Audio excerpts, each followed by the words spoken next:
우리 지금 뭐 하고 있어요? 결국은 대통령실이 해야 되는 거예요. 예. 그러면은 이거는 하면 안 되죠. 할 수가 없죠. 더더군다나 지금은 대통령이 없는 것뿐만 아니라 대통령의 대행이 지금 미국이 요구하니까 얘기는 들어볼 수 있겠죠. 그러나 우리는 우리의 상황을 좀 분명하게 좀 이해시키는 노력이 필요하고, 제가 우려하는 건 만에 하나 이렇게 서두르다가 기껏 양보를 했는데 지나가 보니까 양보할 필요가 없는 거였어. 야, 퇴근길 라이브 시작하겠습니다. 안녕하세요, 권순우 팀장입니다. 오늘 다룰 주제는 통상인데요. 통상 얘기 너무 많이 하는 거 아니냐라고 생각하실 수도 있고, 통상 얘기 많이 들었다라는 생각이 좀 들 건데, 통상 이슈의 특징을 제가 좀 적나라하게 말씀을 드리면은, 통상 이슈는 아는 사람은 말할 수 없습니다. 왜냐하면 국가 간의 문제이기 때문에 아는 사람은 말을 못해요. 모르는 사람은 몰라서 말을 못합니다. 그래서 통상 이슈에 대해서 얘기하는 사람은 저같이 모르면서 떠드는 사람밖에 없습니다. 혹은 얘기할 수 있는 거의 유일한 사람들이 있는데, 내부자도 아니면서 외부자도 아닌 현장형 전문가들입니다. 제가 취재 중에 만난 최고의 통상 현장형 전문가 김양희 대구대 경제금융통상학과 교수님 모셨습니다. 안녕하십니까? 안녕하세요. 반갑습니다. 설명 어떻습니까? 뭐 너무 과찬이신 것 같은데요. 어차피 다 아는 얘기 다 못하시잖아요.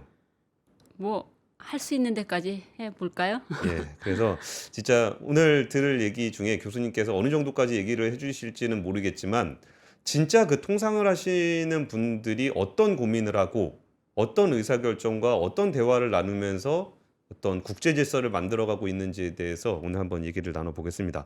첫 번째 질문은 왜 관세냐?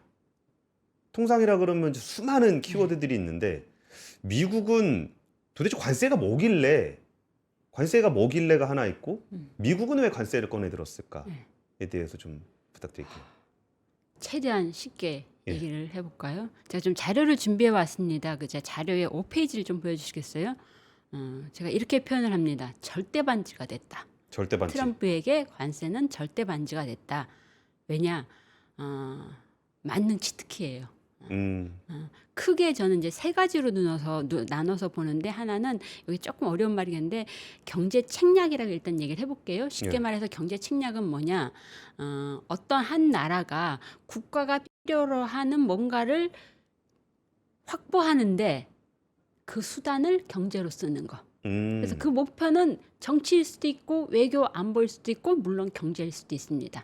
그 수단으로 관세를 쓴다. 예. 근데 이게 뭐냐면은 예컨대 하고 좀 의아하실지 모릅니다.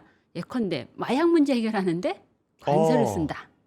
이민 문제 해결하는데 관세를 쓴다. 그 다음에 베네수엘라에서 저 나쁜 베네수엘라에서 석유를 수입해가 너 베네수엘라에서 석유 수입해가 너희 관세 때릴 거야. 이런 경제 식으로. 제재 이런 것도 관세로 하는 거군요. 그러니까 경제 책략의 가장 대표적인 수단이 경제 제재예요.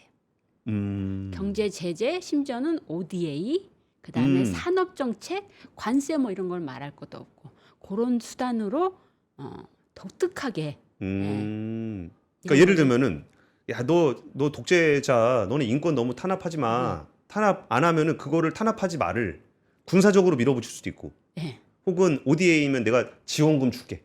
안 줄게. 너 이거 안 하면 내가 지원금 안 줄 거야. 이것도 있고. 그럴 수 근데 있고, 그 중에 관세로 너 인권 탄압하면 관세야 너. 그렇죠. 이렇게 된다는 거죠. 예. 이렇게 쓰는 아주 독특한 수단. 근데 단 여기에서 좀 더 이제 전통적인 어떤 경제학적인 목표를 생각을 한다면은 그게 바로 우리는 관세를 통해서 높은 무역 적자를 줄이고, 무역 적자 이거 줄이는 동시에 뭐를 기대하느냐? 관세가 너무 높으면 어떻게 해야 돼요?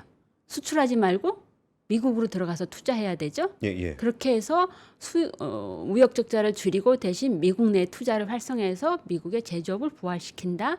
이런 용도를 아주 강하게 얘기는 하고 있습니다. 예. 그래서 한국에서 그렇게 많이 얘기는 안 됐는데 한 2달 전에 미국에서 어떤 걸 냈냐면 대통령의 무역 정책 아젠다라는 걸 냈어요. 거기 보면은 생산 경제라는 표현이 들어갑니다. 프로덕션 이코노미. 예. 이걸 하는데 관세를 갖고 하겠다. 자국 내 생산 제조업을 경제, 예, 예. 제조업을 육성할 건데 활성화하는데 그것도 관세로 그렇죠. 하겠다. 고관세를 하면은 수출 못 하잖아요. 수출업자가 어떻게 예, 해야 돼요? 그러면은 관세 장벽을 뛰어넘어서 미국에 가서 투자를 하면 된다라는 겁니다. 두 번째는 어떤 수단을 쓰냐? 이것도 아주 독특합니다. 재정 정책 수단으로 관세를 쓰겠다라는 거예요. 새로운 어떤 세수원으로 예. 보겠다라는 거예요. 이게 왜 그러냐면은 지난 트럼프 일기 때 이미 이제 감세 패키지를 만들었어요. 그 중에 가장 큰 비중을 차지하는 그 개인 소득세가 예, 예. 실은 한시법이라서 올해 말에 만료를 해요. 그걸 갖다 연장을 해야 돼요. 감세를 해야 돼요. 그러면 미국 내에서 어떤 얘기가 나올까요? 돈이 어딨어? 안 그래도 지금 미국의 부채가 GDP 한 130% 되는데 예. 돈이 어디서 나? 했을 때 트럼프는 관세가 있잖아. 관세로 메꿀 거야. 그럼 여기서 하나 제가 좀 퀴즈를 내보겠습니다. 미국에서 전체 세수 중에 2024 회계년도 관세 비중이 몇 %나 될까요? 한 5% 되나요? 너무 많아요. 5%도 많아요. 1.8%. 1.8%. 이거를 계속 높여서 올리는 거. 예. 감세로 빈 곳간을 관세로 채우겠다. 그다음에 세 번째가 근데 저는 여기서도 예. 되게 재밌는 포인트 중에 하나가 증세를 한다 그러면은 거의 증세는 민주주의의 자살 아닙니까? 그렇죠. 선거의 뭐 무덤이죠. 선거의 무덤이잖아요. 근데 중국에다 관세를 매긴다 그러면은 중국 사람이 내는 줄 알아요. 그렇죠. 그게 문제죠. 미국 사람들이 내는 건데. 근데 그걸 의도적으로 그렇게 얘기를 하고 있어요. 외국인이 관세를 많이 내게끔 하겠다. 근데 관세도 세금이죠. 누가 내나요? 수입업자가 내는 거죠. 그렇죠. 네. 그리고 결국은 그 가격이 올라가면 소비자가 내는 거고. 그렇죠. 예. 그건 조금 이따 한 번 더 말씀을 드릴 수 있으면 예, 좋겠는데 그래서 저는 이걸 갖다 대문 활짝 열어놓고 창문 닫기라고 표현을 하는데 뭐냐면은 이렇게 하려면은 국내에서 감세를 하지 말아야죠. 감세는 막 하고 막 돈을 퍼주면서 이거 어떻게 할래? 뒤에 대문 활짝 열어놓고 뒤에 관세로 뭐 막아보겠다라는 조금 이제 앞뒤가 안 맞는 얘기일 수도 있죠. 그다음에 마지막으로 역시 트럼프다운 발상이다라고 보는 게 이게 통치 수단이라는 거예요. 어떤 거냐면은 다른 수출 통제라든가 뭐 투자해라 이런 것들은 해도 단기간에 금방 표시가 안 나죠. 예. 그런데 관세는 어떠냐? 내가 중국에 대해서 145% 관세를 때렸어. 그러면은 눈으로 딱 드러나잖아요. 그쵸. 그러면은 일하는 것처럼 보인다라는 거예요. 국민들이 봤을 때는 우리를 위해서 우리 중산층 복원을 위해서 이렇게 일을 하구나 해가지고 경제 책략 수단, 재정 정책 수단, 국내 통치 수단으로 올마이티 관세를 쓰고 있다라는 거거든요. 예, 사실 그 채팅창에서 그 전에 네이버 때 나오셨던 분 아닌가요? 그분 맞습니다. 이분 대학 강의 듣는다고 생각하시면 안 되고 진짜 그런 이슈 생기면은 실제로 활동하시는 분입니다. 지금 관세에 대해서 얘기해 주시는 거는 실제로 이제 우리가 미국하고 통상을 할 때 어떤 전략을 가져갈 것인지를 국내 통상 전문가로부터도 얘기를 듣고 또 미국의 통상을 하시는 분들한테도 너네 도대체 관세를 어떻게 하고 있는 거야? 이게 교과서에 나온 얘기가 아니라 사실은 뭐 말을 안 해서 그렇지 비하인드 스토리에 가까운 얘기들을 하고 계시는 겁니다.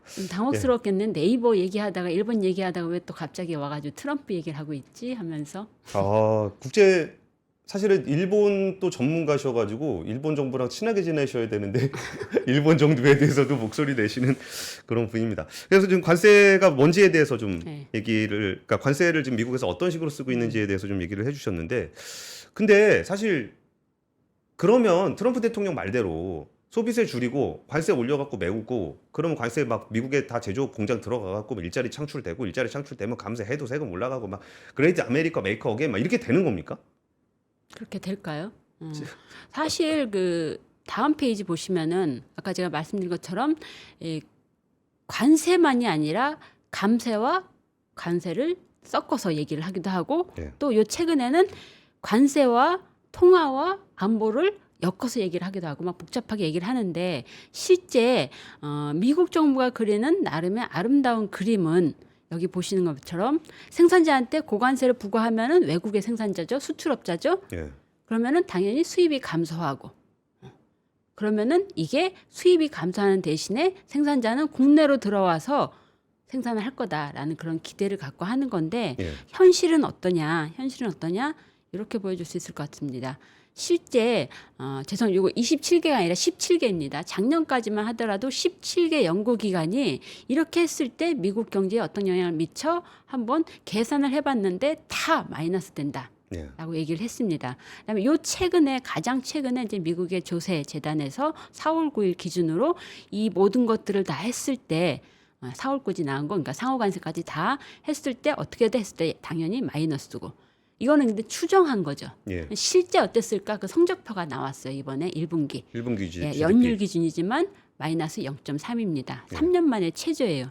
이걸 보고서 케빈 헤셋 그 NEC 의장은 무슨 얘기 했냐면 이렇게 성장이 마이너스 됐다라는 것만 보지 말고 투자가 무려 22.5%나 늘어난 거를 왜 사람들은 얘기하지 않지? 라고 항변을 했어요. 예. 근데 이렇게 투자가 22.5% 늘고 수입이 41.3%가 늘었다라는 건 뭘 의미하느냐? 당겨서 소비하고 당겨서 투자했다라는 거예요. 그렇죠. 관세가 더 올라가기 전에 미리 소비를 해버렸다라는 그 말은 바꿔 말하면은 2분기부터는 더 나빠질 수도 있다. 그 다음에 아까 수입하는 입장에서 관세는 수출자가 무는 게 아니라 수입자가 무는 수입업자가 거잖아요. 예. 그럼 어떻게 될까요? 당연히 이걸 그대로 고스란히 수입업자가 스스로 감당할 수는 없죠. 그렇죠. 그러면 가격을 생산자에게 전가하고 소비자에게 전가하고 즉 관세가 오르면 오를수록 물가는 오를 수밖에 올라가죠. 없죠. 그게 이제 그대로 드러나졌죠. 이번에 물가가 GDP 디플레이트 이거는 이제 국내 총 생산을 다 기준으로 한 겁니다. 3.4% 올랐어요. 그 전에 비해서 당연히 올랐습니다. 예. 또 하나 우리가 좀 주목해서 봐야 되는 것은 무디스가 미국에 대한 신용 등급을 트리플 A에서 AA1으로 강등시켰다라는 거. 예. 이게 보통 뉴스가 아닌 게 1917년 이후에 108년 만의 강등입니다. 그렇죠. 그래서 성적표는 그다지 트럼프가 기대한 대로 가고 있지 않다. 근데 우리 럼프 형은 이렇게 단기적인 좁은 시야에서 나를 평가하지 마라. 길게 보고 평가를 해야 되는 거 아니야라고 좀 항변을 하고 있기는 해요.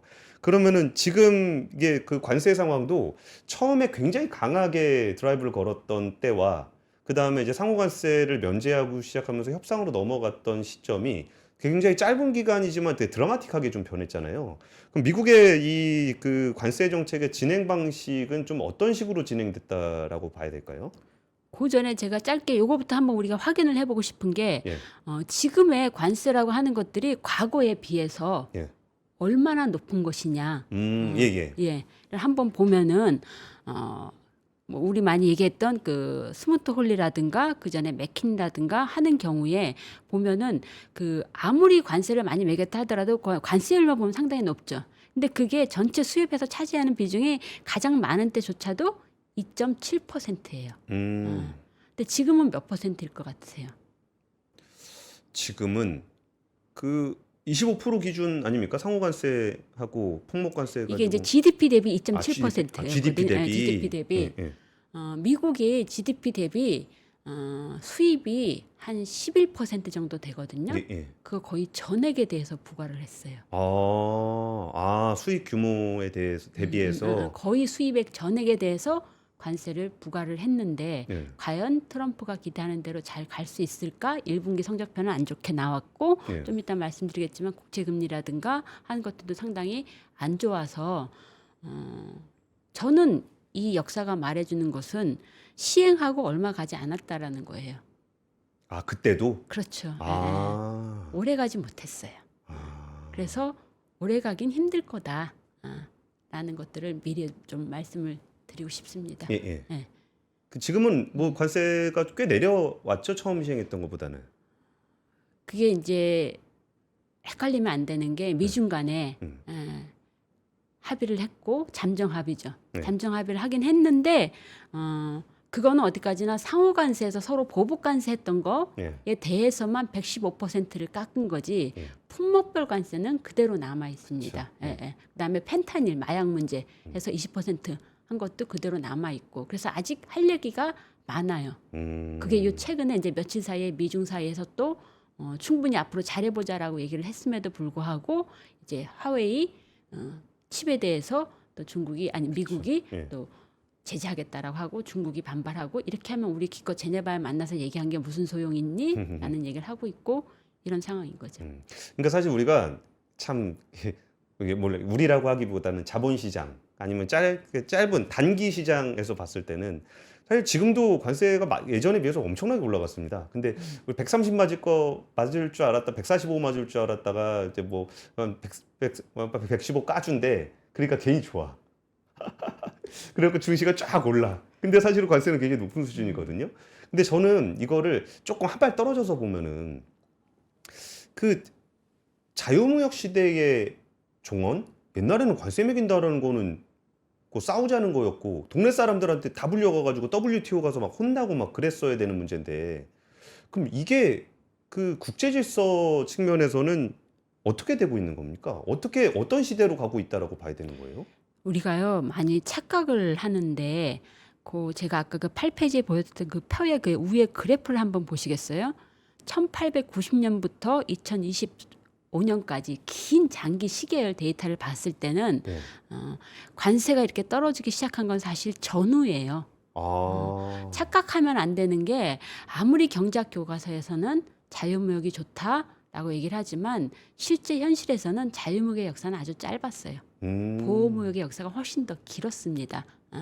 어떻게 보면은 지금은 그 짧았던 자유무역 시대, 그 황금 시대는 이제 끝났고 예. 다시 보호무역 시대로 접어든 거가 아닐까라고 저는 조심스럽게 봐요. 음. 우리가 지금 워낙 미국에서 트럼프발 관세 전쟁에 이제 주목을 받다 보니까 미국만 마치 보호주의를 하고 다른 나라는 보호주의를 안 하는 것처럼 예. 생각을 하기 쉬운데 그렇지는 않거든요. EU도 중국도 조금씩 문을 닫아오고 있었어요. 그렇게 봤을 때는 장기 흐름으로 이제 보호주의가 본격화되고 있다.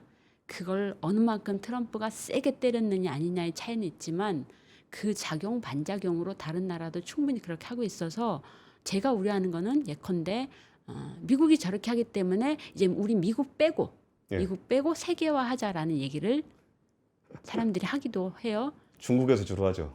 예. 그런데 문제는 미국 뺀 세계화에서 우리가 아무리 자유무역을 얘기한다 하더라도 그 물건을 사줄 나라가 어디가 있을까? 중기적으로는 쉽지 않을 그렇죠. 거다라는 거예요. 그렇다고 중국이 문을 여느냐? 그치. 중국도 힘들죠. 예. 그러면은 글로벌 사우스 얘기를 하는데 그런 글로벌 사우스가 미국이 소비하는 것만큼 그렇게 막 소비할 수 있는 구매력을 아직 갖고 있는 나라는 아닌 거죠. 그렇죠. 그래서 울며 겨자 먹기로 저렇게 미국이 관세를 부과해도 잠깐 우리 착각하면서 2.5% 평균이었던 나라가 갑자기 막 팍 오르고 막 103년 만에 최고 수준이 올라서 25% 해도 미국 시장을 노크를 할 수밖에 없는 그런 불편한 현실이 있는 거죠. 알겠습니다. 그러면 이제 그 보호무역은 그냥 끝났다라고, 아까 자유무역은 끝났다라고 생각했는데 저희가 보호무역 시대를 별로 살아본 기억이 별로 그쵸? 안 나가지고. 예, 예. 그럼 없었던 사실 것처럼. 이렇게 그 국내 생산자 입장에서는 무조건 수입 업체에 대해서는 그 관세에서 자국 사업을 보호해달라 그럴 거 아니에요. 그리고 둘이 경쟁을 하게 되면은 이게 뭐 자유무역이 좋은 거지만 뭐 제가 때리면 나도 때리고 하다 보면 이게 전쟁도 이게 빌드업 되는 것처럼. 예, 예. 근데 언제 제가 나를 때릴지 뭐 자기 맘대로 관세는 어차피 우리나라 법이니까 그러면 서로 어떻게 믿고 무역을 계속 지속할 수가 있는 거죠? 그러니까 이게 관세 전쟁이라고 표현을 하잖아요. 예. 그러니까 그 보호무역 수단으로 과하게 관세를 휘둘러서 관세 전쟁이라고 얘기를 하지만 지금은 관세가 아니더라도 어쩌면 관세보다 더 은밀하게 교묘하게 비관세 보호무역 조치를 너무나 많이 지금 쓰고 있거든요. 그게 단적으로 수출 통제라는 예. 것도 있고 투자 규제도 있고 그리고 사실은 트럼프가 등장하면서 수입 관세 문제가 됐지 오히려 요 최근에 문제가 되는 것은 수입보다는 수출 통제죠. 일본이 우리나라한테 한번 했었죠. 그렇죠. 그런 예. 것들처럼 그래서 지금은 관세만의 문제가 아니라 전반적으로 특히 그게 이제 안보와 결합이 되면서 안보를 명분으로 하는 무수한 많은 그 수입 규제, 수출 규제라고 하는 것들이 너무나 만연해 있는 그런 시대다라는 것들을 하나 좀 말씀드리고 싶고요. 또 하나 아까 그 8페이지에서 저는 트럼프가 지금 벌이고 있는 관세 전쟁의 특징이 뭔지를 우리가 좀 정확하게 좀 이해할 필요가 있다라는 생각이 들거든요. 예. 제가 봤을 때는 이 부분이 잘 얘기가 안 되고 있는 거 아닌가 국내에서. 저는 중요한 특징 세 가지를 좀 말씀드리고 싶어요. 이게 왜 필요하냐면은 그래야 앞으로 이게 어떻게 전개되어 나갈지 보는 예. 데서 중요한 하나의 어떤 잣대가 될 수 있다라고 생각을 하기 때문에 저는 크게 세 가지 특징이 있다고 봐요. 하나는 사상 유례 없는 고강도 전면전이다. 예. 아까 말씀드린 것처럼 거의 전 품목에 대해서 관세를 부과를 했어요. 그리고 아시다시피 몇 개국? 187개국. 거의 모든 나라죠. 대상으로 예. 모든 나라를 대상으로 심지어는 펭귄만 있는 곳에다도 그렇죠. 관세를 부과를 했단 말이죠. 이런 적은 없었어요. 음. 지금까지. 예. 자, 이게 앞으로 어떻게 될 것인가 주목해 봐야 되는 거죠. 두 번째로는 이게 더 중요한 부분일 수도 있는데 WTO의 다자무역 질서를 파괴하고 있는 어떤 질적인 변화.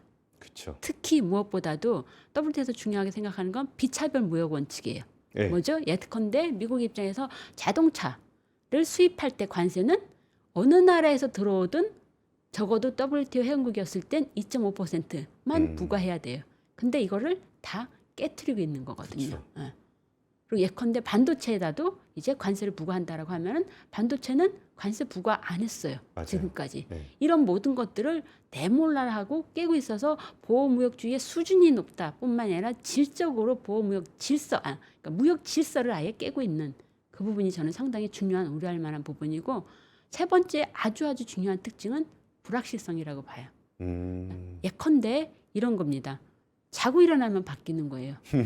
그럼 시장은 앞으로 관세가 계속 부과될 거다. 앞으로 변함이 없을 것이다 하면 거기에 맞춰서 어떻게든지 적응을 하면서 살아가요. 네. 근데 수시로 바뀐다라고 하면은 투자도 못해요. 소비도 못해요. 단적으로 CBP, 관세 국경 보호청 예. 예. 이란 데서 상호관세를 부과를 했는데 그거를 발효 3시간 전에 알렸어요. 시스템이 작동을 안 하죠. 난리가 난 거죠. 그렇죠. 이런 것들이 너무 많다 보니까 사람들은 그래서 고관세를 하겠다는 거야, 안 하겠다는 거야. 어떻게 생각하세요? 근데 저도 얼마 전에 이제 코트라랑 좀 얘기를 좀 하다가 코트라에서 기업들의 이제 문의가 많이 들어오잖아요. 네. 그래가지고 많이 들어오니까 이제 대변을 해줘야 되는데 이 시스템에서 위에서 관보에는 나왔는데 최종단의 세관까지 네, 전달이 안 돼가지고 네. 그래서 지금 세관에서 하는 얘기는 그냥 일단 내세요.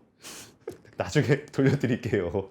비슷한 얘기가 네. 미국에서도 관세사들이 거의 과로사할 지경이에요. 음. 수시로 바뀌고 있는데 뭐가 어디까지 바뀌었는지 모르는 거예요. 이런 중요한 세 가지 특징이 있는데 이게 지금 어떻게 바뀌고 있는지를 지금 현단계 중간 평가를 해보면은 앞으로 어떻게 갈지 보는데 조금은 도움이 되지 않을까라는 차원에서 네. 좀 말씀드려보고 싶습니다. 9페이지 이제 좀 한번 보여주시겠어요? 제가 이렇게 표현을 해요. 파마산 치즈에서 에멘탈 치즈로 바뀌고 있다. 구멍이 숭숭 뚫렸군요. 네.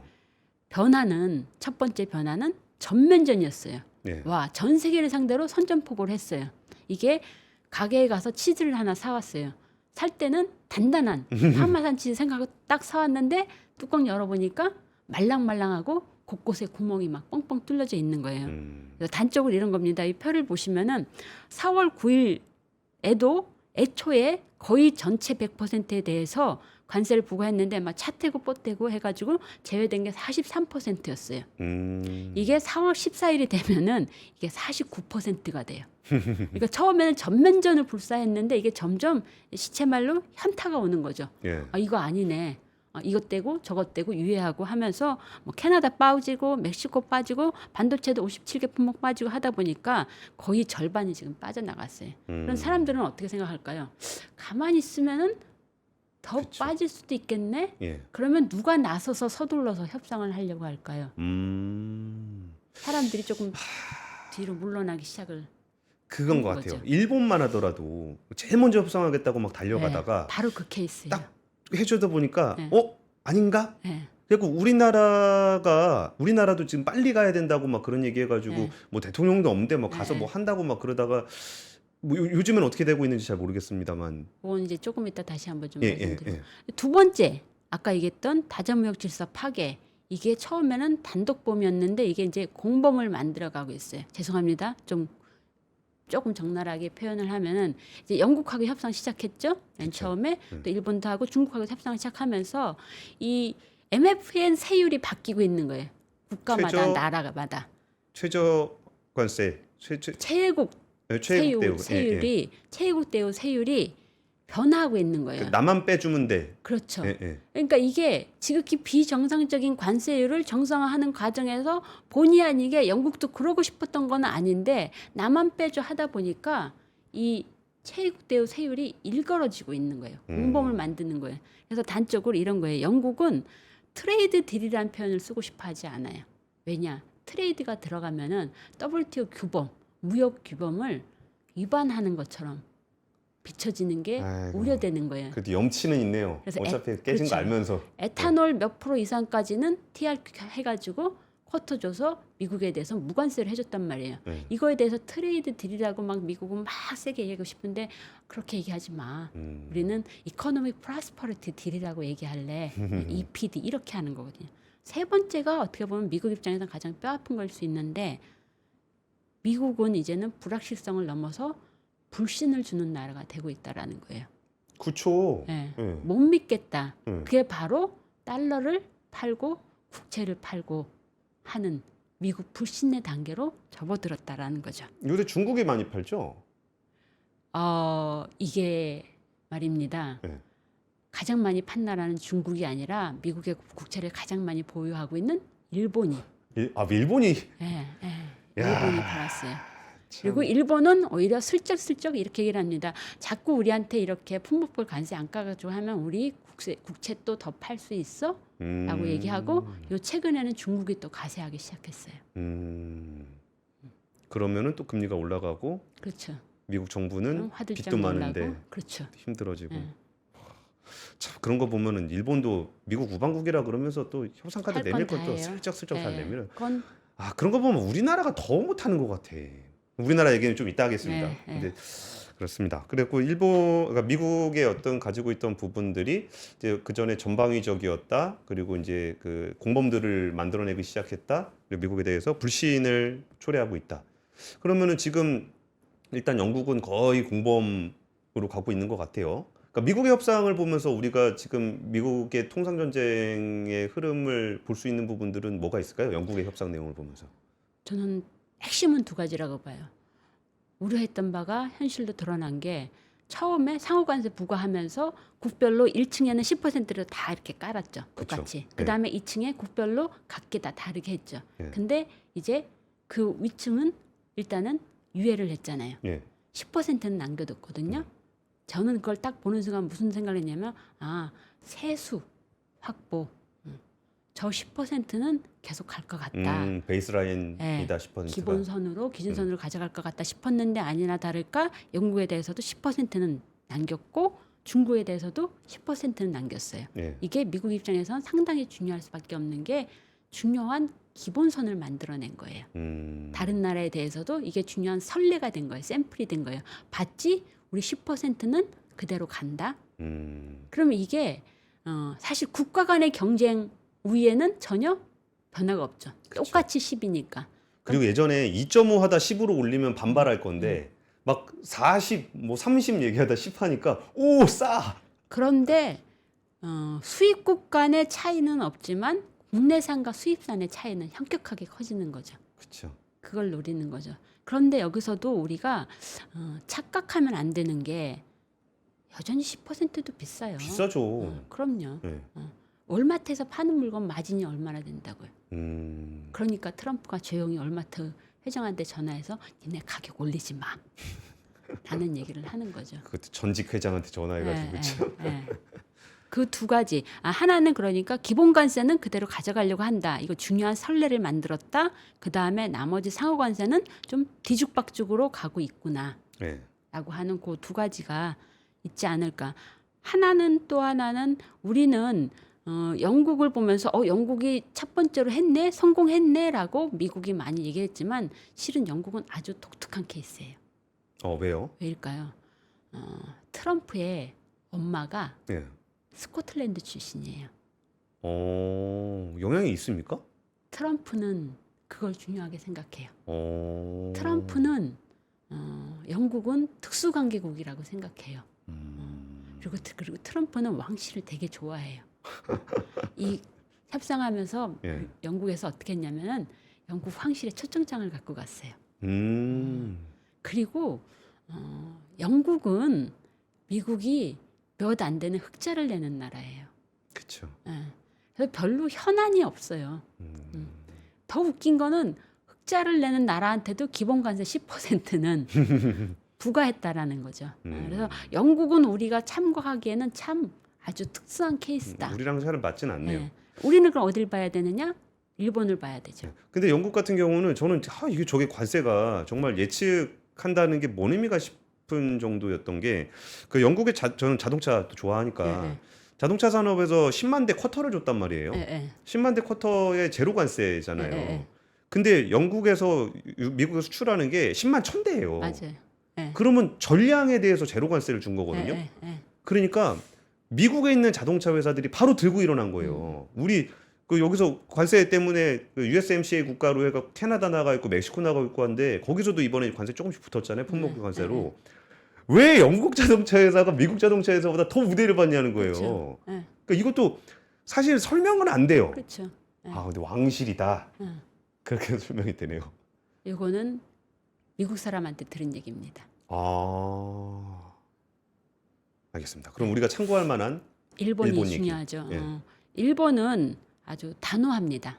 일본이 가장 중시하는 것은 자동차. 왜일까요?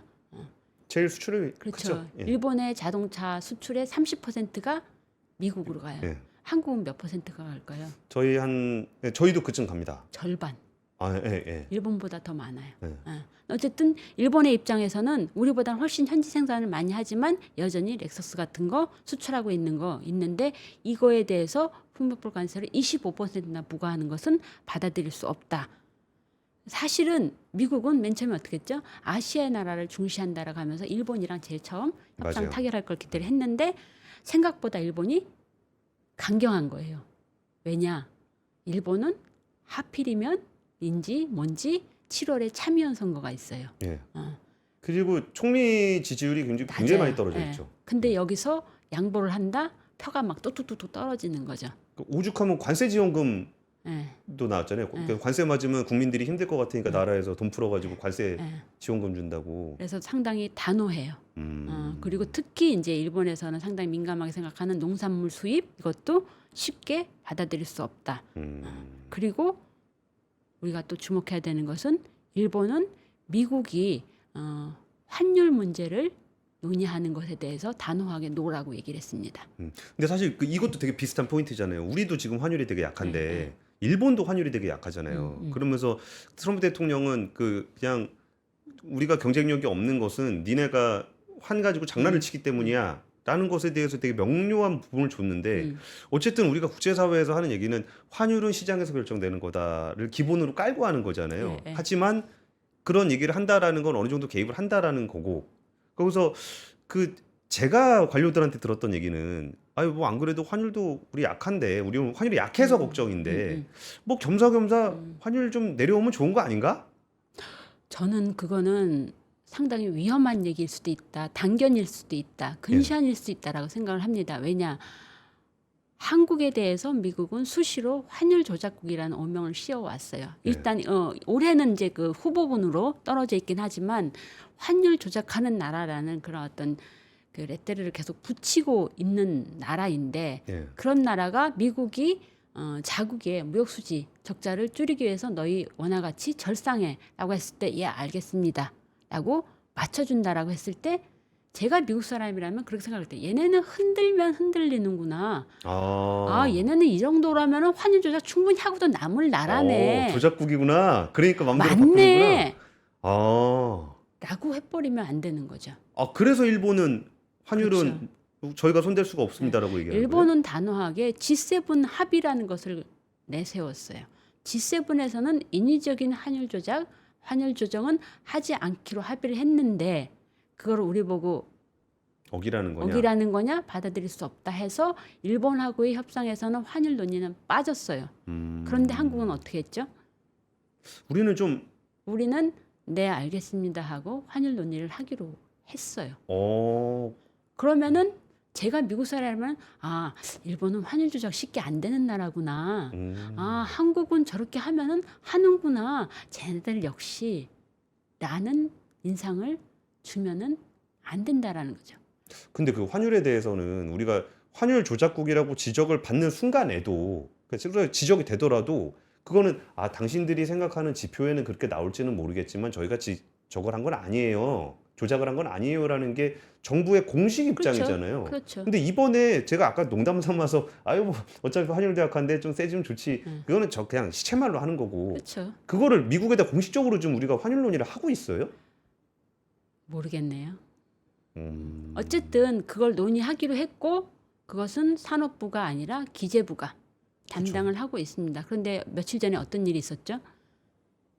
5월 5일 날 예. 어린이날 ADB 총회가 있었습니다. 예, 예. 거기에서 기재부 그 차관복급 인사가 미국 측 사람을 만나서 이 부분에 대해서 협의를 했어요.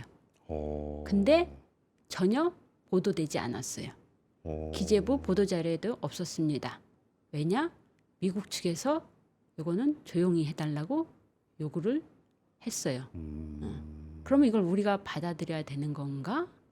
왜냐? 환율 논의는 그 자체가 별개의 얘기가 아니라 전체적인 지금 관세 협상의 일환이거든요. 그렇죠. 근데 그걸 갖다가 조용히 하려고 하다가 나중에 보도가 되니까 어떻게 됐죠? 아 이제 그렇게 가나 보다 해서 원화가 급락했어요. 그러면은 이렇게 될까봐 우리가 조용히 한 거야라고 하는 게 맞을까? 이렇게 되지 않도록 좀 더 투명하게 가는 게 맞을까? 어느 쪽이 나을까?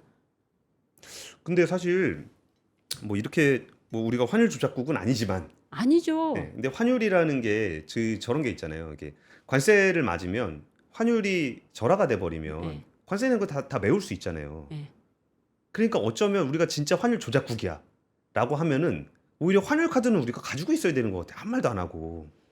제가 오전에 어떤 뭐 기관 세미나에서도 그런 얘기 했는데 통화 주권이라는 말이 뭐냐? 네. 저는 일본을 보라고 얘기하고 싶어요. 프라자 합의 때 미국이 거긴 트라우마가 있구나. 그렇죠. 미국이 바란다고 했습니다.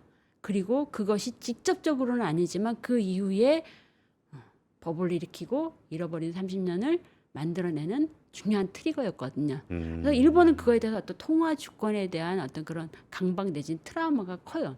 통화 주권이란 말이 되게 어폐가 있을 수도 있어요. 우리가 뭐 어떻게 정부가 하는 게 아니라 시장에서 결정되는 거죠. 예. 그럼에도 불구하고 그걸 뻔히 알면서도 우리는 자유변동제를 쓰고 있는데 미국이 이걸 인위적으로 뭔가 바꾸려고 한다라고 했을 때 우리는 어떻게 해야 될까요?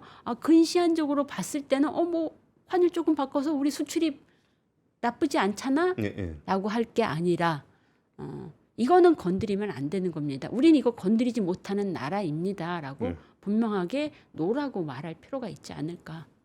근데 교수님하고 얘기하다가 제가 문득 들었던 생각이 뭐가 있냐면은 저도 뉴스를 좀 보는 편이 많이 보는 직업이잖아요. 근데 통상 관련해서 무슨 협상을 하고 있는지를 모르겠어요. 그게 문제죠. 네. 통상은 그래요. 통상은 좀 쉽지 않은 것 같아요. 일단 용어 자체가 약자도 너무 많고 MFA는 아니 그런 거 정도가 아니라 좀 전에 그 얘기하셨던 것처럼 이게 환율 관련한 협상이 있었느냐 없었느냐도 그 솔직히 좀 누가 하는지도 모르겠고 지금 기재부에서 담당하고 있습니다. 그러니까 기재부는 조직이잖아요, 조직. 네. 그러니까 지금 우리나라에 리더십이 없는 상황에서 이렇게 중요한 협상을 하는데 그러면은 할 수 있는 거는 사실 정상적인 사고방식이라 그러면 뭐 뭉갤라면 뭉갤 수도 있잖아요. 우리 6월 3일 날 대선 하니까 뭐 그때까지 대충 주제 뭐 할지 정도만 정리하고서 갑시다. 환율 얘기 이런 거 제가 결정할 수 있는 문제 아니에요라고 넘어갈 수도 있을 것 같은데 우리 지금 뭐 하고 있어요? 그게 문제죠. 상당히 중요한 문제 제기를 하셨다라고 생각을 하는데 저는 이게 그 전형적인 경제안보 사안이라고 봐요. 미국이 우리한테 원하는 거 지금까지 얘기했던 것들 단순히 통상 문제만이 아니거든요. 예. 환율도 얘기하고 있어요. 뭐 산업협력도 얘기하고 있어요. 더 중요하게는 니네는 지금 미군이 그렇게 많이 너희의 안보 우산을 방위비. 제공을 하고 있는데 방위비 그냥 공짜로 아이고, 날려먹고 모자라니 1조 있잖아. 쓰는데. 예. 이렇게 얘기를 하면서 방위비 분담금 얘기까지도 꺼내졌단 말이에요. 이거는 네. 단순한 경제 사안이 아니라 경제와 안보가 밀접하게 연결되어 있는 사안이거든요. 그럼 이걸 갖다 제대로 조정하고 통솔하고 종합해낼 수 있는 그것은 개별 부처 차원에서는 불가능하죠. 누가 해야 되죠? 결국은 대통령실이 해야 되는 거예요. 예. 그런데 지금 대통령실은 없죠. 지금은 없어요. 대통령이 없으니까 그쵸. 대통령실이 예, 없죠. 예. 그러면은 이거는 하면 안 되죠. 할 수가 없죠. 더더군다나 지금은 대통령이 없는 것뿐만 아니라 대통령의 대행이 지금 몇 번째 대행인지는 저도 예, 잘 예. 모르겠습니다. 맡고 있거든요. 예. 그러면은 우리는 오케이 뭐 미국이 요구하니까 얘기는 들어볼 수 있겠죠. 그러나 우리는 우리의 상황을 좀 분명하게 좀 이해시키는 노력이 필요하고 또 하나 저는 빨리 서두르면 안 되는 두 가지 이유가 다 있다고 생각해요. 우리 쪽 사정, 미국 쪽 입장. 아까 말씀드린 것처럼 처음엔 파마산 치즈인 줄 알았는데 점점 에멘탈이 되어가고 있거든요. 예. 이 구멍이 얼마나 더 커질지 내지는 뭐 항공기, 목재, 구리 또 다른 것도 품목별 관세 부과하겠다. 또 어떤 구멍이 만들어질지 바이오도 품목별로 한다고 그렇죠. 그랬고. 예. 모르는 상황에서 제가 우려하는 건 만에 하나 이렇게 서두르다가 기껏 양보를 했는데 지나고 보니까 양보할 필요가 없는 거였어. 예컨대 25% 관세 깎아주세요 해가지고 그걸 깎게 하기 위해서 우리는 뭔가 반대급부를 줘야 되겠죠. 예. 주고서는 20%로 깎았어요. 근데 근데- 남들은 10%야. 아니요. 근데 미국 내에서 여러 가지 그 지난번에 상호 관세 유예했던 것처럼 예. 국제금리가 더 뭐 폭등을 한다든가 해가지고 아예 상호 관세 25% 했던 게 10%로 떨어지지 않으란 보장을 못하는 거죠. 예. 서두르면은 안 된다. 책임질 수 없는 약속을 현 정부가 해버리면은 안 된다라는 거죠. 더더군다나 예컨대 이런 겁니다. 우리 조선협력 많이 얘기하죠. 조선. 조선협력. 아예 미국하고 조선협력. 한국, 예. 예. 예. 그런데 조선협력이 사실은 나눠져 있어요. 상선은 산업부에서 하면 돼요. 예. 그러나 군함은 단순한 산업협력 차원이 아니에요. 그렇죠. 이거는 군사안보협력의 일환입니다. 예. 이런 거를 현 정부한테 맡기면 안 되는 거죠. 그래서 조심스럽고 그래서 서두르면은 안 된다. 조금만 더 구체적으로 말씀해 주실 수 있나요? 그러니까 네. 서두르면 안 된다라는 게 네. 그 뭐를 하고 뭐를 하면 안 되고라는 부분들에서 아까 말씀해 주셨던 환율 부분은 확실히 이해가 가요. 그리고 상선 부분은 뭐 민간 차원에서 뭐 배주문하는 문제니까 그거는 뭐 할 수도 있다고 보고. 근데 군사안보적인 협력 같은 경우는 진짜 우리가 그 부분에 대해서는 조금 더 이제 무게감 있게 의사결정을 해야 되니까 좀 미뤄도 돼. 이렇게 한다 그러면은 그 지금 국민들이 답답한 거는 남들은 뭘 하는지도 지금 잘 모르겠고 우리가 뭐 하는지도 모르겠고 뭘 하면 되고 뭘 하면 안 되는지도 잘 모르겠어요. 그러니까 어떻게 지금 상황을 지켜봐야 되는지를 모르겠다는 사실 이제 그 산업부가 전혀 아무것도 모르게 소위 말하는 어떤 밀실 협상을 하고 있는 거는 아니다라고 생각을 해요. 예. 나름 국회에 가서 보고도 하고 있고 의논도 하고 있고 하는데 이게 산업부만 움직이는 게 아니라는 거죠. 환율 문제는 기재부가 하고 있고 예. 그럼 기재부가 이거를 충분히 국회랑 잘 협력을 하고 있는지 그다음에 다른 무엇보다도 이 군함 건조 예. 관련해서 MRO를 어떻게 할 것이냐 이런 것들은 너무너무 민감한 외교안보 근데 지난번에 그 기사 보다 보니까 그 안덕근 장관이 뭐 군함은 NSC에서 한다고 얘기를 했던 것 같은데 예. 그러니까 잠깐만 NSC면 대통령실 조직이잖아요. 예. 대통령실 없잖아. 예. 그래서 오, 그게 이상하네. 지금 그게 어떻게 돌아가고 있는 거지라는 궁금증을 가질 수밖에 없는 거죠. 그런 부분에 대해서 좀 더 명확하게 예컨대 지금 현 대통령실에서 우리는 그거 손 뗐습니다라고 명확하게 얘기를 해준다라든가 국민들이 좀 불안해하지 않도록 하는 것들이 필요하고 아까 말씀드린 것처럼 다시 한번 이건 단순한 통상 협상이 아니기 때문에 예. 그런 걸 전체를 아울러서 예를 들어서 줄라이 패키지라는 말을 많이 했죠. 예, 예. 네. 7월까지 패키지로 해서 협상을 타결시켰다. 예. 아는데 저는 둘 다 적절하지 않은 말이라고 봐요. 줄라이도 마음에 안 들고 예. 패키지도 마음에 예. 안 들고. 왜 7월까지냐?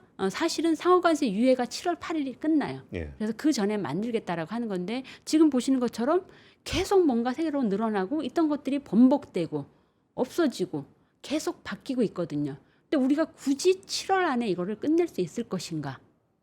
그리고 7월이면은 다음 정부 들어서서 한 달. 한 달도 안 돼요. 7월 예. 8일 한 달면 조금 지날 건데 그 사이에 우리가 과연 새 정부가 충분히 다 그런 것들을 준비할 수 있겠느냐라는 문제가 하나 있고 패키지라는 말 자체도 저는 상당히 적절하지 않을 수도 있다라고 생각을 하는 게 예컨대 우리가 모든 걸 다 패키지로 할 필요는 없어요.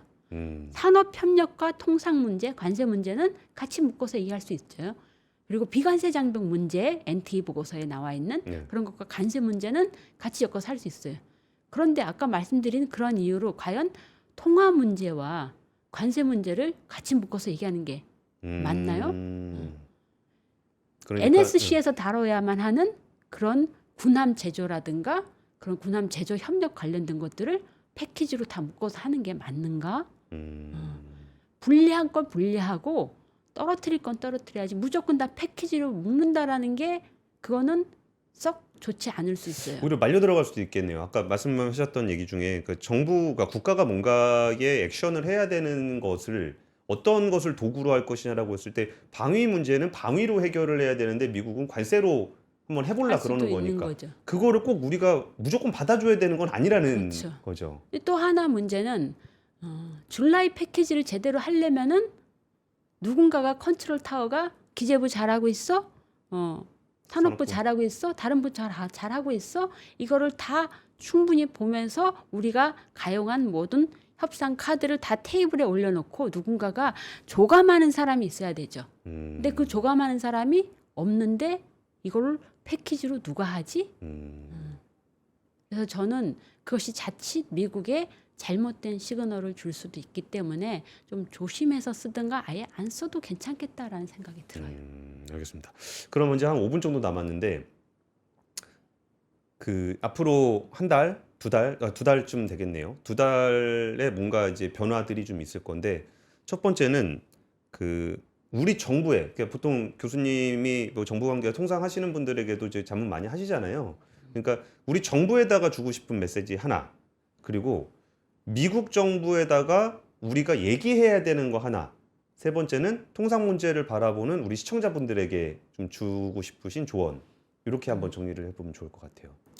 저는 지금 현재 우리 정부가 이제 뭐 대선 2주도 안 남았죠. 네. 해야 되는 것은 두 가지라고 봅니다.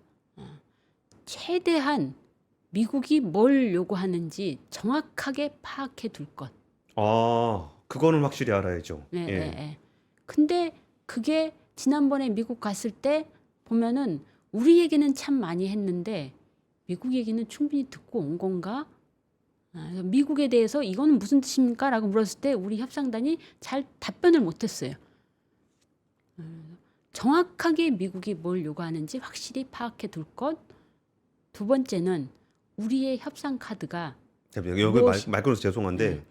저는 그래도 믿고 싶은 게 있었어요. 네. 그러니까 미국에서 뭐라 그래요? 그러면 이제 공무원들이 얘기 안 하잖아요. 네. 그러면은 아 이거는 외교적인 문제니까 얘기를 안 하는 걸 거야라고 믿고 싶은데 사실은 미국이 뭘 원하는지를 안 물어보고 왔을 수도 있다는 거죠. 얘기 안 해준다고 그냥 왔을 수도 있다는 거죠. 그러니까 그게 저는 이제 이렇게 표현을 했습니다. 무엇을 합의했는지에 대한 합의가 없이 온 거 아닌가. 그래서 Agreement on Understanding이라는 표현을 미국 쪽에서 썼어요. 그래서 우리는 그게 뭐야 하고 되게 이거 뭐야. 네. 그래서 이게 뭡니까 하고 우리 협상단한테 물어봤을 때 글쎄요, 저도 모르겠네요. 이렇게 되면 안 되는 거죠. 물론 미국은 나름의 자국의 국내 정치가 있기 때문에 또 우리한테는 하지 않은 말을 쉽게 막 내던지는 부분도 있어요. 그러나 적어도 최소한의 이 정도까지는 우리 얘기해도 됩니다. 얘기하지 맙시다라는 거. 그리고 무엇보다도 정확하게 미국이 뭘 원하는지를 충분히 듣고 온 게 아닌 것 같다라는 느낌을 저는 좀 많이 받았어요. 그 브리핑 그 내용을 보면서. 첫 번째는 미국이 뭘 원하는지를 충분히 많이 확보를 해야 된다. 예, 예. 예. 충분히 확실하게 이해하고 있어야 된다. 그래야지 우리가 협상 카드를 순서를 매겨야 될 거 아니에요. 그렇죠. 요거를 내줘야 돼, 말아야 돼. 요거 빼도 돼, 안 빼도 돼. 지피지기죠. 예, 예. 지피지기. 두 번째는 저는 우리가 그렇게 아무런 협상 레버리지가 없는 그런 약한 나라는 아니다라고 생각을 해요. 예. 가장 중요한, 가장 핵심 협상 레버리지는 제조, 예. 조선도 그렇고 반도체도 그렇고 그랬을 때 아까 말씀드린 것처럼 우리가 쓸 수 있는 협상 카드가 뭐가 있는지 충분히 가용할 수 있는 모든 것들을 다 챙겨 놓는 거. 그래서 다음 정부가 왔을 때 제로 베이스에서 시작하는 게 아니라 이런 것들 다 충분히 준비해서 바로 거기서부터 이제 그 다음 인수인계가 자연스럽게 될 수 있도록 하고 있겠죠. 그럴 거라고 저는 생각합니다. 저는 공무원들의 저력을 믿으니까.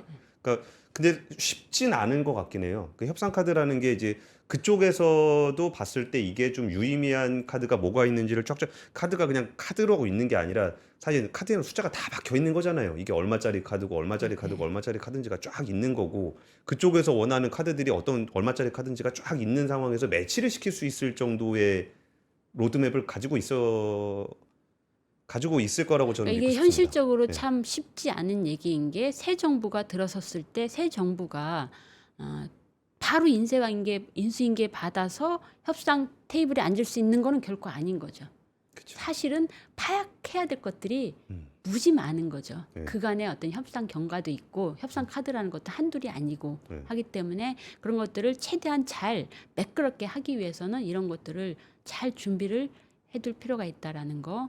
그 다음에 저는 미국 쪽에 우리가 요구해야 될 것들 질문하셨는데 저는 너무 그렇게 물론 우리보다 강한 나라입니다. 그렇지만 너무 지레 겁먹고 쫄아서 주눅듣지 않았으면 좋겠다라는 말씀을 드리고 싶고요. 그게 좀 더 구체적으로 말씀드리면은 미국한테 당당하게 우리의 정당성, 명분은 얘기하고 들어가야 된다. 그게 뭐냐? 공허하게 들릴지 모르지만 상호 윈윈이 되어야 된다. 예. 라는 그 부분을 분명하게 강조를 해야 된다. 그 다음에 미국이 그러니까 그런가 보다가 아니라 우리 최소한 국제법은 어기지 맙시다. 그리고 당신의 국내법이 있는 것처럼 우리의 국내법도 있습니다. 예컨대 우리 한미 FTA 맺었어요. 관세 제로예요. 근데 우리한테 뭘 근거로 그렇게 높은 25%. 관세를 부과를 했습니까? 그리고 우리 한미 FTA 하면서 지금까지 트럼프 일기 때 재협상 해가지고 13년을 이렇게 지내왔는데 하루아침에 그거 없던 걸로 해. 이건 아니지 않습니까? 라는 것들 조금 분명하게 얘기할 필요가 있지 않을까. 그리고 또 하나 한국은 분명히 자본주의 국가입니다. 예. 시장 원리를 너무 크게 벗어나는 것을 할 수 없다라는 거. 그리고 음. 민간 기업의 자율성을 함부로 무시할 수 없다라는 것. 이거 분명히 미국한테도 우린 그런 나라입니다. 라고 하는 것. 밝혀야 되지 않나. 그리고 좀 더 길게 봤을 때 지금 관세 전쟁에서 한미 간에 어떻게 할 것인가 아니라 좀 더 길게 봤을 때 경제안보적인 관점에서 우리는 국내 기간 산업 보호하고 기술 주권 보호하는 거, 통화 주권 중요하게 생각하는 이런 것들을 기본은 갖추고 가야지. 물론 나중에 우리가 힘이 약해서 밀려날지도 모릅니다. 그럼 처음부터 첫 출발선을 이거부터 갖고 가는 게 필요하다. 알겠습니다. 생각이 듭니다. 이제 시간이 다 됐는데 교수님 말씀하시는 얘기가 시청자분들이라는 표현보다 좀 더 넓은 의미에서 국민들이 느끼기에 원론적인 얘기로 들릴 수도 있겠다. 우리가 뭐 국제법은 어기지 맙시다라는 얘기가 어쩌면 당연하게 들릴 수도 있을지 모르겠는데 그 김영희 교수님께서 이 얘기를 당부하는 이유는 실제로 통상을 하시는 분들 중에 그렇지 않은 분들을 실제로 많이들 보고 경험하기 때문이 아닌가 싶어요. 그래서 우리 결국은 이제 그분들이 그렇게 하시지 않도록 하는 것들은 결국은 우리 국민들이 좀 더 관심을 가지고 이걸 지켜보면서 우리가 그러니까 사실 일본도 내놓으려 그래도 그때는 워낙 국민 여론이 안 좋으니까 다 내놓을 수도 없는 상황이었잖아요. 그래서 통상 문제가 좀 어렵긴 하지만 우리의 그 어떤 국가의 이익을 지키는 사람은 통상 전문가들만 하는 것이 아니라 국민들도 이런 부분에 대한 관심을 가져서 좀 이 통상 사항을 좀 잘 지켜봤으면 좋겠습니다. 그리고 국민들이 여기에 대한 의견을 또 낼 수 있도록 정부도 투명하게 최대한 투명하게 정보 공개를 해야 되지 않을까 싶습니다. 지금까지 김향희 대구대 교수님과 함께했습니다. 감사합니다. 감사합니다.